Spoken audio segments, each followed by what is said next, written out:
Welcome to your carrier update sponsored by AT&T Business. My name's Kyle Cunningham. A lot of exciting stuff to talk about today. Huge moves up in the outbound tender rejects all across the country. Let's go ahead and take a look at this tree map here. You can see all this green on this side of the wall is showing huge moves up. These are some big numbers. We haven't seen numbers this big in a few months. 922% in Saginaw, 715% in Detroit. What's the reasoning for these? Well, as you know, there's a big strike going on up in the peninsula, and you can see right here as we go to the next chart, you're going to be able to see exactly what's going on out on the peninsula in Michigan. Now, what's happening is that this capacity crunch is turning over and even picking up a little bit of outbound tender rejections in Toledo, Ohio, up 364% at 16.4%, showing a lot of carrier favorability all across the same area as well. So Detroit 28%, Saginaw 44%. Let's move over to the next one. We'll take a look and see what's going on in terms of outbound tender volume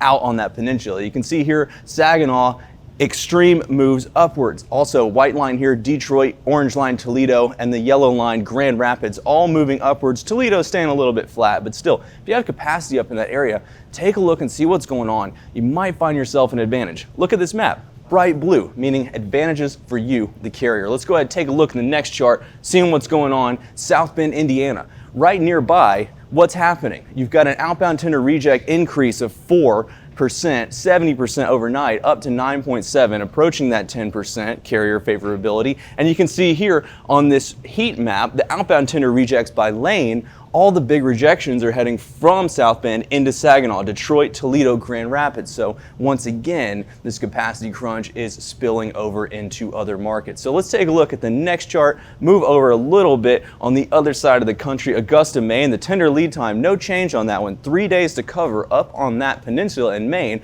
But what's happening in terms of outbound rejects? You've got an increase overnight at 28.9%. into 10% above, looking good for carriers. You can see here for the month of August, it basically stayed pretty flat under that 10%. Right now, approaching a higher level, you can see a possible increase up to 13%. If we go back to June and take a look, you can see an increase all the way up to 20%. So a Maine is your main one to look at if you got capacity up in that area. As always, stay tuned to your carrier update every single day, sponsored by AT&T Business.